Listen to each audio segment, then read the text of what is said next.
한 중국인이 한국인들은 원래 중국보다 아래에 있는 사람이라 보통 위대한 중국인들을 보면 한국인들은 눈도 마주치지 못한다는 말을 보란 듯 유럽인에게 털어놓고 있는데요.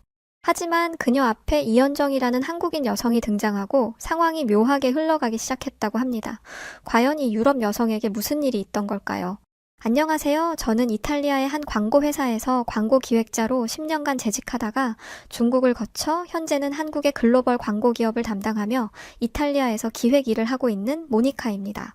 저는 세계 어느 나라에 대한 편파적인 시선을 가지고 있지 않아요. 내가 보고 느꼈던 경험을 중심으로 팩트만 가지고 평가하는 습성이 있죠. 그런데 제가 오래 산 건 아니지만 정말 너무 기가 막힌 일들을 많이 경험하게 돼서요. 그 이야기를 들려드리고 싶었고, 근데 왜 이곳 여우튜브에 사연을 올렸냐면 중국에서의 충격으로 좌절할 뻔한 저의 마음을 달래주고 위로해준 곳이기 때문입니다.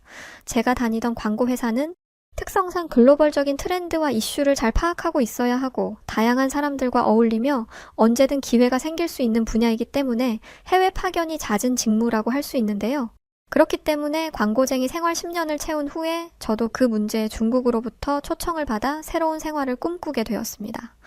첫 해외 파견직으로 다른 나라도 아닌 중국이라니 당시에는 중국의 습성을 잘 몰랐고 그냥 어릴 때부터 중국 영화를 보며 여러 환상을 가지고 있던 저는 설레임에 미리부터 들떠있던 중이었습니다. 중국에 가면 그 신비로움에 가슴을 설레게 하는 멋진 고궁들이 있겠지? 그곳에서 책을 읽으면 얼마나 멋질까? 영화에서 본 것처럼 중후한 멋을 가진 차이나 고수들이 나를 보며 딤섬을 말아주겠지? 이런저런 생각을 하며 중국만의 독특한 문화를 경험할 생각에 매우 들떠 있었죠. 물론 비즈니스적으로도 마찬가지였습니다. 제가 알기로 중국은 워낙에 인구가 많아 광고 시장의 규모가 기본적으로 컸기 때문에 제 경력에도 매우 도움이 되리라고 생각했거든요. 중국은 곧 아시아의 트렌드를 선도하는 나라잖아 라는 생각에 중국에서 일할 기회를 얻었다는 것은 제게 정말 흥분되는 일이 아닐 수 없었습니다. 네, 큰 착각이었죠. 저는 그렇게 이탈리아에서의 생활을 정리하고 중국으로 떠나게 되었어요. 하지만 제 기대는 첫 시작부터 크게 흔들리고야 말았습니다. 도착하자마자부터 상당히 당황스러운 상황을 마주하게 되었거든요.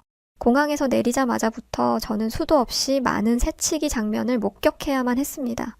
마치 정상적으로 줄을 서면 나라에서 벌이라도 내리는 것 마냥 중국인들로 추정되는 한 무리의 아시아인들이 끊임없이 제 앞에 서기를 시도하며 별로 빨리 갈 필요도 없는 길에서마저도 꼭 제 앞에 새치기를 해대고 있었어요.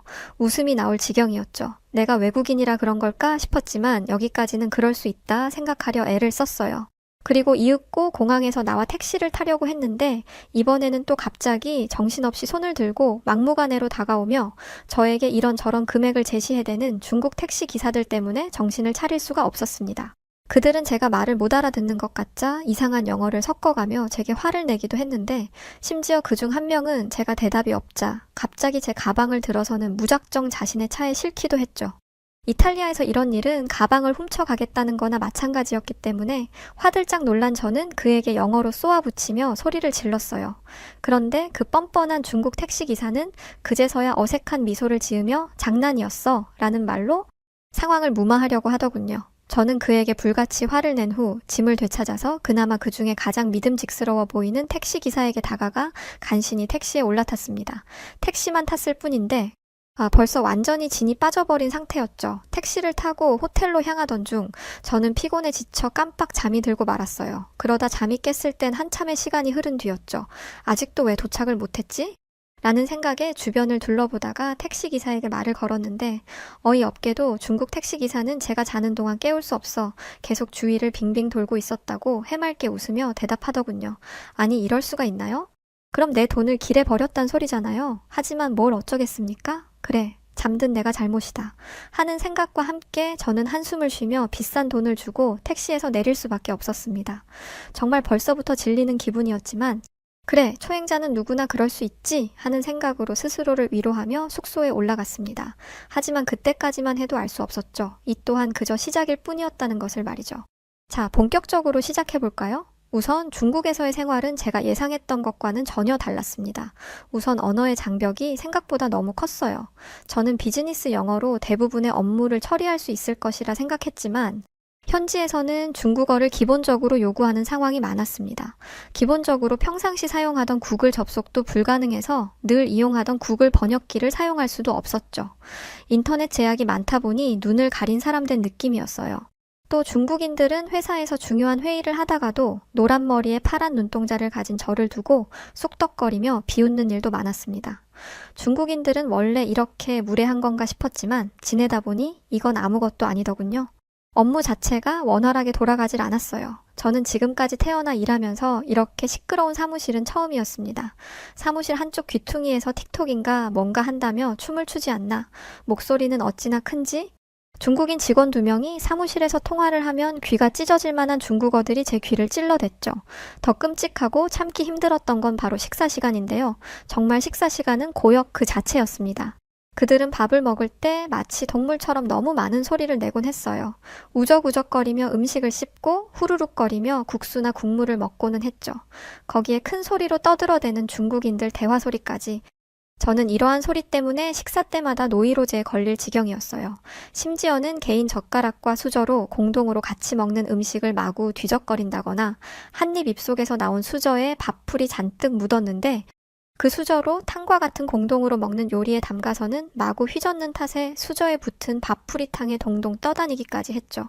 정말 구역질이 났습니다. 안 그래도 음식이 너무 달라 적응하기 힘들었는데 이런 모습까지 보고 있으려니 입맛이 뚝 떨어지기 일쑤였죠. 게다가 기침이나 재채기를 할 때에도 손으로 가리기는커녕 고개도 돌리지 않더군요. 음식에 대놓고 재채기를 하니 왜 전염병이 중국에 돌았는지 알 것 같은 마음이었죠. 상황이 이렇다 보니 회사에 다녀오면 저는 늘 녹초가 되고는 했습니다.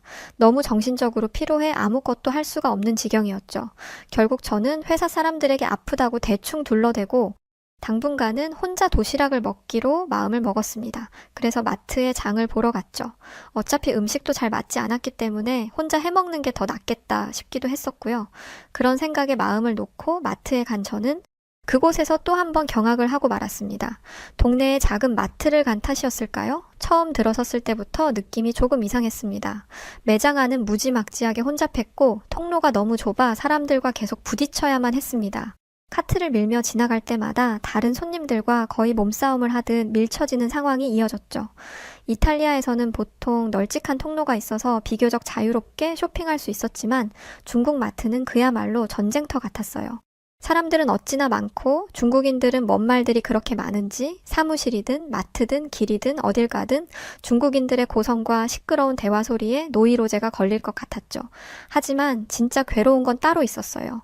바로 냄새였습니다. 저야 이탈리아에서 태어나고 자라서 잘 못 느끼지만 해외 사람들이 이탈리아인들에게 냄새가 난다고 이야기하는 걸 유튜브에서 본 적은 있었는데 중국은 그런 제가 느끼기에도 너무 심하더군요. 뭔가 표현하기 힘든 오래된 간장 냄새와 같은 것들이요. 중국 매장은 내부도 깔끔하지 않아요. 중국인들이 물건들을 너무 휘집어놔서 난장판입니다. 그런데 진열된 상품들 사이에서 심지어 오래된 간장 냄새가 진동을 했어요. 뭔가 상한 음식 냄새가 섞여서 코를 찌르는 듯 했습니다. 처음에는 해산물 코너에서 신선하지 않은 해산물 냄새가 심하게 풍기는 걸까 싶었지만 매장 전체에서 이런 냄새가 올라오고 있었죠. 그 중국에서 처음 맡아본 아리까리한 냄새들 때문에 정말 견디기 힘들 지경이었습니다. 누가 버렸는지 알 수 없는 쓰레기와 액체가 흐른 듯한 것들 때문에 매장 바닥은 미끄러웠고 사람은 많고 시끄럽고 이로 인해 쇼핑하는 내내 긴장할 수밖에 없었죠. 아니 이게 말이 되나 싶은 생각에 맘마미아를 외치며 여기서 뭘 사서 도시락을 싸는 것은 불가능하다는 판단을 내렸죠. 결국 저는 물건을 사지 않고 마트를 나오게 되었습니다. 그런데 그때였어요. 누군가 제 손목을 덥석 잡는 게 아니겠어요? 저는 기겁을 하며 돌아보았습니다. 그 사람은 마트의 직원인 것 같았어요. 나이가 많은 중국 여자분이셨는데 저한테 중국말로 소리 지르며 뭐라고 하시더군요. 무슨 말인지 알아들을 수 없었던 저는 한껏 당황해선 왜 이러냐고 영어로 물었지만 소용이 없었습니다. 제게 손가락질을 해대며 호통을 치는 탓에 저는 누구라도 도와달라는 눈빛으로 주위를 돌아보았어요. 하지만 모두가 아랑곳하지 않고 있었고 그러던 중 마트의 관리자 중 한 사람인 듯한 누군가가 다가왔습니다. 번역기를 돌려 영어로 소통을 해보니 제가 들고 있는 마트에서 물건을 계산하지 않고 몰래 빠져나갔다는 말이더군요. 정말 너무 황당했어요. 아무것도 사지 않고 그냥 나왔다고 말했지만 그 중국인 직원들은 제 핸드백 가방을 보여달라고 했고 정말 어이없게도 저는 낯선 중국에서 중국인들에게 둘러싸여 제 가방에 있는 물건들을 꺼내 보여주는 상황을 만나야만 했었어요. 이쯤 되니까 정말 돌아버릴 지경이겠더군요. 정말 중국에 대해 오만 정이 뚝 떨어져 버렸어요. 그런 채로 다음날 회사에 갔죠. 하지만 앞서 이야기했듯 회사에서의 괴로움은 끝날 기미를 보이지 않았습니다. 회사에서 중요한 클라이언트를 상대로 신규 프로젝트를 따내기 위해 비딩을 준비하고 있던 때였어요. 이번엔 제 역량을 제대로 보여주리란 생각에 최선을 다해 임했던 저는 누구보다도 이 비딩 PT에 진심이었습니다. 다행히 준비도 순조로웠고 팀원들도 말썽 없이 잘 따라주는 것 같았죠. 그렇게 몇 날 며칠을 밤을 새며 준비하던 중 드디어 PT를 하루 앞둔 날이 왔습니다. 마지막 점검을 위해 팀원들을 모두 보내고 혼자 일을 하는데 저녁을 굶었더니 너무 허기가 지더라고요. 하지만 마트를 또 가기엔 그때의 일들이 떠올라 엄두를 못 냈고 불 꺼진 구내식당을 찾아가서 뭘 먹기도 그랬습니다. 그래서 그냥 편의점에서 비스킷이나 사 먹어야겠다 하고 생각하던 그때 처음 보는 직원이 다가와선 제게 컵라면을 하나 건네주었습니다. 하지만 그 사람을 처음 봐서 덜컥 받기도 좀 그랬던 데다가 저는 이미 중국의 컵라면에 여러 번 실망했던 차였기 때문에 컵라면은 별로 먹고 싶지 않았어요. 그래서 저는 정중하게 그분의 호의를 거절하며 감사의 뜻을 전했죠. 그런데 그 사람이 이러더군요. 이 라면은 중국 라면이 아니에요. 라며 윙크하는 게 아니겠어요? 그의 영어 발음도 뭔가 현지인처럼 구사했기에 다른 중국 직원들과는 다른 느낌이 들었어요. 그분은 제게 너무 고생하는 것 같은데 무리하지 말라며 제게 격려를 해주었고 자신을 한국에서 온 담사 직원이라고 소개했습니다. 이현정이라는 예쁜 한국 이름을 가지고 있던 여성이었죠. 이제 곧 업무가 끝나 한국으로 돌아갈 거고 이번 프로젝트에는 참여하지 않는다고 하더군요. 저는 왠지 모르게 숨통이 트이는 듯한 반가운 마음에 그와 함께 자리에 앉아 컵라면을 하나씩 먹으며 대화를 나누었습니다. 그녀가 준 한국의 컵라면은 눈이 튀어나오게 정말 맛있었어요. 한국이라는 국가는 당연히 알고 요즘 드라마나 음악들이 세계적으로 유명한 국가라는 건 알았지만 한국인을 이렇게 대면한 것은 처음이었어요. 저는 친절한 그녀와 함께 이런저런 이야기를 나누었고 제가 준비한 자료에 대한 조언도 받을 수 있었어요. 너무나 고마운 사람이었죠. 그녀에게 직접 연락처를 여쭤보고 이후로 자주 연락드리겠다고까지 하게 되었습니다. 이후 시간이 지나고 드디어 PT를 하게 되었던 날 저는 실수 없이 PT를 완벽하게 마무리했습니다. 클라이언트도 몹시 만족한 것 같은 분위기였죠. 느낌이 좋았어요. 그런데 그로부터 결과가 나오기까지 일주일 정도 소요된다던 말과는 다르게 결과는 바로 다음 날에 발표되었습니다. 결과는 탈락이었어요. 너무 허망했죠. 도대체 왜인지 이유도 알 수 없었지만 심지어 하루 만에 나온 결과였으니 제가 뭔가를 잘못해도 단단히 잘못했나 보다 라는 생각만 할 뿐이었습니다. 깊이 낙담한 저는 그날 휴가를 쓰고 회사를 나왔어요. 너무 우울해서 아무 일도 할 수 없었죠. 그런데 그날 제게 컵라면을 주었던 그 한국인 여성분한테 연락이 오더라고요. 마침 자기도 회사를 안 나가서 할 것도 없는데 술이나 한잔 하자고 말이에요. 친구도 없이 외로웠던 데다가 주변에 나가기만 하면 시도 때도 없이 사람들에게 치이는 것에 지쳤던 저는 흔쾌히 바로 오케이를 했습니다. 그리고 그분과 함께한 술자리에서 저는 충격적인 이야기를 들었어요. 그분이 술이 좀 들어가자마자 제게 그러더라고요. 제가 왜 떨어졌는지 아냐고요? 저는 도대체 모르겠다고 분통을 터뜨렸는데 연정 씨는 그러더군요. 제가 떨어진 이유는 바로 꽌씨 때문이라고 말이죠. 꽌씨? 무슨 소리냐고 되물었어요. 발음조차 어려운 그 말이 뭔지 궁금했거든요. 꽌씨는 바로 중국인들의 혈연, 지연, 학연을 중시하는 문화를 말하는 것이었어요. 즉, 저와 같이 비딩 PT에 참여했던 경쟁자가 클라이언트와 특수한 관계에 있어 제 프로젝트를 채갔다는 이야기였습니다. 연정 씨는 이번 프로젝트 감사에 참여하지 않았기 때문에 문제를 알고도 말할 수 없었다고 하더군요. 하지만 속속들이 내부 사정을 잘 알고 있었어요. 저는 피가 거꾸로 솟는 듯한 기분이었어요. 그날 연정 씨와 진탕 술을 마시고 다음날 저는 이탈리아 본사에 연락을 취해 중국에서의 일을 그만하겠다고 말했습니다. 그리고 중국 회사에서도 중국에서 일을 그만하고 이탈리아로 돌아가겠다고 말했죠. 그랬더니 중국 회사는 뭔가 뒤숭숭한 분위기가 감지되기 시작했어요. 그도 그럴 것이 저는 이탈리아 본사에서 왔기 때문에 제가 뭔가 부조리한 일이 있었다는 사실을 말하면 회사에서도 문제가 생길 수 있기 때문에 상당히 곤란해하는 것 같은 느낌이었어요. 하지만 저는 이탈리아 본사에서도 일을 그만둔다고 했고 내가 본사에 어떤 이야기할 명분도 없다며 가겠다고 선언했죠. 그렇게 저는 이탈리아로 도망치듯 돌아가게 되었습니다. 이탈리아 본사에서는 저를 퇴사 처리하지 않더군요. 그러더니 그래도 10년이 넘도록 회사에서 함께 했는데 그럴 수 있냐면서 이탈리아 본사에서 파견 없이 중국 지사를 담당하면 어떻겠냐고 하더라고요. 저는 그 제안도 싫다고 말했어요. 그냥 중국 자체가 싫었습니다. 그랬더니 그럼 중국과 가까운 한국 지사는 어떻냐는 말을 하더군요. 한국?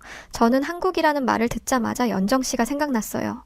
연정 씨는 이미 한국에 떠난 상태고 본사에서는 파견 없이 이탈리아에서 담당하는 것으로 이야기했지만 왜인지 연정 씨가 보고 싶었고 한국을 가보고 싶었습니다. 그래서 한국을 담당하면 한국 지사로 가겠다 말했죠. 저는 그렇게 가장 빠른 일정으로 한국으로 떠나게 되었습니다. 사실 한국이라는 나라에 대한 기대는 없었어요. 단지 연정 씨가 보고 싶을 뿐이었고 중국이나 한국이나 같은 아시아 국가인데 비슷할 거라 생각했습니다. 그나마 중국보단 깨끗하려나? 그 정도가 제 생각이었습니다. 그런데 그런 저의 생각은 한국에 가자마자 완전히 뒤바뀌었어요. 한국에 도착한 저는 공항에 떨어지면서부터 놀라움을 감추지 못했습니다. 중국보다, 아니 중국이 아니라 이탈리아보다도 더 깨끗하고 세련되게 공항이 잘 관리되어 있더라고요. 시설도 비교할 수 없게 좋았고 물에서도 냄새가 나지 않아 너무 좋았습니다. 식당, 카페 모든 곳에 키오스크가 있어서 제가 불필요하게 더듬더듬 말을 할 필요도 없었고 무엇보다 중국에서 경험했던 시끄러운 음성들이 없었어요. 뭔가 쾌적한 느낌이었고 한국인들은 조용하면서 활발했습니다. 가장 속이 시원했던 건 바로 대화였어요. 한국인들은 영어를 할 줄 아는 사람들이 굉장히 많아 보였어요. 또한 발음이 워낙에 현지인들처럼 좋아서 중국에서의 그 답답함이 안 생기더군요. 인터넷 구글도 잘 됐었고요. 중국에선 다니는 곳마다 사람들이 눈을 감고 다니는 건지 자꾸만 몸을 부딪혀대고 새치기도 쉼없이 해대는 건 기본에 대화는 안 되고 시끄럽고 정말 질렸었거든요. 그런 경험을 가지고 있던 터여서인지 한국에 와보니 그래, 이게 사람 사는 사회지. 저는 감격하며 공항을 빠져나와 택시에 올라탔습니다. 한국에선 어플로 택시를 잡을 수 있는 데다가 이 어플을 통해 택시를 타면 절대로 바가지를 쓸 일이 없어서 누구도 미친 듯이 제게 택시 타기를 강매하지 않았어요. 모두가 신사답고 차분한 분위기였죠. 저는 이거야말로 문명인의 세계라는 생각을 하며 편안하게 호텔로 이동했습니다. 다음날 저는 만반의 준비를 갖추고 새로운 한국 회사에 출근을 했습니다. 사람들은 친절했고 너무나 깨끗했어요. 모두가 단정한 옷을 입고 있었고 손톱이 깨끗했으며 어디서든 향기로운 냄새를 맡을 수 있었죠. 한국인 남성들은 중국인 남성들과 다르게 키도 매우 컸고 뭔가 중국 남자들과는 다른 세련된 모습들이 눈에 띄었어요. 한국 여성분들도 유럽인이던 저와 견주어도 절대 작지 않은 키를 가지고 있었죠. 제가 일하던 곳은 광고 기획사들이 많이 포진되어 있는 지역이라고 했어요. 가산 디지털 센터라고 하더군요. 한국인들이 일하는 방식은 매우 독특했습니다. 이탈리아는 약간 느긋한 성격이 많은데 한국인들은 이탈리아에서 보통은 일주일 정도 걸릴 일들을 단 하루 이틀 만에 처리해버리는 사람들이었어요. 한국인들은 일만 하는 일 중독자라는 내용을 유튜브에서 언뜻 본 것 같은데 그렇지도 않았어요. 월요일부터 금요일까지 일하고 토요일과 일요일은 정말 일 생각 없이 편안하게 쉬고 놀았습니다. 업무는 빠르고 신속하고 정확하게 그리고 쉴 때는 확실하게 쉬는 그런 사람들이었죠. 굉장히 이색적이었습니다. 한국인들은 이게 뭐 엄청 대단한 거냐고 말하실 수 있겠지만 이렇게 공과 사가 확실하게 구분되어 돌아가는 사회가 많지 않을 거예요. 이탈리아도 그랬고 앞전에 갔던 중국도 그랬고 말이죠. 근데 진짜 속 시원했던 경험은 바로 이거였습니다. 사실 중국에서 지낼 때 중국인들이 한국을 굉장히 깔보는 게 많았거든요. 그때야 한국을 잘 몰랐으니까 그냥 그러려니 했는데 항상 중국인들은 한국 관련한 이야기가 나올 때마다 한국은 우리 중국보다는 뒤떨어지는 국가라 늘 중국인들이 더 우월하고 중국인들을 대할 때 한국인들은 꼼짝도 못한다는 말들을 서슴지 않고 이야기했었습니다. 그런데 막상 한국에 와서 지내보니 완전 정반대의 상황이 연출되고 있더라고요. 제가 다니던 가산 디지털 센터 부근에는 정말 많은 회사들이 있었는데요. 그곳에서 가끔씩 중국인들을 볼 때가 있었어요. 중국인들은 사무직보다는 공장에서 일하는 단순 노동자들이 많았고 혹은 식당에서 서빙을 하거나 허드렛 일들을 하는 경우가 많았죠. 한국인들은 중국인들에게 꼼짝도 못한다더니 오히려 중국인들은 한국인들의 눈도 못 쳐다봤습니다. 이런 상황을 제가 더 이해할 수 있었던 건 연정 씨를 만나서였어요. 연정 씨가 그랬거든요. 중국 회사에 한국인 직원들이 허드렛 일을 하는 걸 봤냐고 말이죠. 중국에서 한국인들은 거의 임원급 파견 직원이거나 자신처럼 감사 직원처럼 상위 계급으로 일을 한다며 한국인들이 중국의 식당이나 중국의 외딴 공장에서 중국인들의 부림의 일을 하며 노동한다? 없을 거라고 말하더라고요. 실제로 한국에서의 일은 모든 게 수월했어요. 사실 할 일이 없을 정도였습니다. 한국인들이 워낙에 일을 잘해서 문제될 만한 것들도 없었고 저 하나 자리 비워도 일에 지장이 생길 만한 공간이 아니었어요. 그렇게 한국에서 반년 정도의 시간을 보내고 저는 다시 이탈리아 본사로 복귀하게 되었습니다. 정말 너무 가고 싶지 않았는데 어쩔 수가 없었어요. 그래도 한국의 연정 씨를 비롯 친구들을 많이 사귀게 되어 기뻤습니다. 이탈리아에 돌아간 뒤에 한국에서의 빠른 문화와 이탈리아와는 전혀 달랐던 것들이 몸에 익숙해져 버리고 나니까 이제는 이탈리아에서의 삶도 힘들게 느껴졌어요. 그냥 뭐랄까? 좀 답답한 기분이었죠. 그래서일까요? 그런 스트레스가 쌓여서인지 이탈리아에서 마음을 잡고 다시 일을 하던 저는 어느 날부터인가 머리카락이 미친 듯이 빠지기 시작했고 피부염이 올라오며 잠을 자지 못하고 시도 때도 없이 열이 오르는 병에 걸리게 되었습니다. 여러 의사를 찾아가 보았지만 이탈리아의 병원들은 한번 접수하기도 힘들 뿐더러 의사도 자기 시간이 중요하다며 펑크를 내기 일쑤였기 때문에 뭐 하나 진료받기가 너무 어려운 상황이었어요. 저는 병원을 돌아다니고 또 돌아다녔지만 코로나 이후에 워낙에 작은 감기만 걸려도 찾아오는 환자들이 많았던 데다가 저는 겉보기엔 크게 티가 나지 않는 질병이었기 때문에 자꾸만 순위가 밀려나기 일쑤였습니다. 답답한 마음에 그냥 버텨볼까 싶던 저는 결국 병원 가기를 포기해버리고 말았어요. 하지만 며칠 뒤 저는 펄펄 끓는 고열로 인해 결국 응급실로 실려가고 말았습니다. 하지만 응급실이라고 해서 다르지는 않았어요. 저는 응급실 복도에 있는 침대 위에 뉘어져 그대로 몇 시간씩 방치되었죠. 열은 자연히 내려버리고 말았어요. 하지만 그래도 응급실에 왔으니 병 진단이라도 받을 수 있겠지? 라는 제 기대와는 다르게 열이 내리자 의료진들이 저보고 그냥 집에 가라고 하는 겁니다. 저는 의사를 만나게 해달라고 했지만 지금 열이 없고 별다른 증상이 없으니 의사를 보고 싶다면 따로 외래 예약을 잡으라는 대답만 들을 수 있었어요. 결국 저는 쫓겨나다시피 집에 돌아가야 했습니다. 우리 자국인 이탈리아지만 너무하다 싶었어요. 이런저런 이야기를 나누던 중 저는 연정 씨에게 제가 지금 처한 상황에 대해 하소연을 늘어놓았어요. 몸도 안 좋은데 진료받기가 너무 어렵고 사는 게 너무 답답하고 힘들다는 이야기를 말이죠. 그랬더니 연정 씨가 그러더군요. 그럼 한국에 다시 와서 진료라도 받고 가라고 말이죠. 하지만 저는 선뜻 대답할 수가 없었어요. 마음은 당장이라도 가고 싶은 생각이지만 사실 엄두가 나질 않았거든요. 한국에 가려면 이탈리아에서 10시간이 넘게 비행기를 타야 합니다. 한국과 이탈리아는 생각보다 멀리 떨어져 있거든요. 그런데 치료도 받지 못하고 계속 이렇게 지낼 수는 없는 노릇이니 가기로 마음먹게 되었고 회사에 병치료를 위해 휴가를 쓰고 저는 한국행 비행기에 몸을 실었습니다. 그런데 그거 아세요? 몸은 힘들었는데 마음이 너무 좋은 겁니다. 왜인지는 저도 모르겠더라고요. 한국에 도착한 저는 연정 씨를 만났고 연정이가 알려준 대학병원으로 함께 찾아갔어요. 뭐 당연하겠지만 한국의 병원 시스템은 정말 빠르더군요. 환자들이 많이 병원에 들어왔지만 한국의 대학병원은 로봇처럼 척척척 빠르게 처리해 나가고 있었습니다. 저 역시도 엄청난 속도로 검사 후 진찰을 받을 수 있었죠. 결과적으로 병명은 밝힐 수 없지만 제가 희귀한 병을 앓고 있다는 사실을 알게 되었습니다. 생명에는 지장이 없었지만 그래도 힘든 병이라는 건 틀림없는 일이었죠. 한국 의사분은 제게 이 분야에 저명한 한국 교수가 있다며 그분을 제게 소개시켜 주셨습니다. 저는 어떻게 되었냐고요? 네, 저는 그분의 손을 잡고 공격적인 임상치료 실험에 참여하게 되었습니다. 솔직히 한국인 교수가 하는 실험, 정말로 믿음이 갔거든요. 또한 모든 치료 비용도 한국은 받지 않았어요. 뭘 하던 똑똑하고 똑부러지게 잘 해주실 거란 믿음이 있었습니다. 저는 지금 그렇게 점차 건강을 회복해가고 있습니다.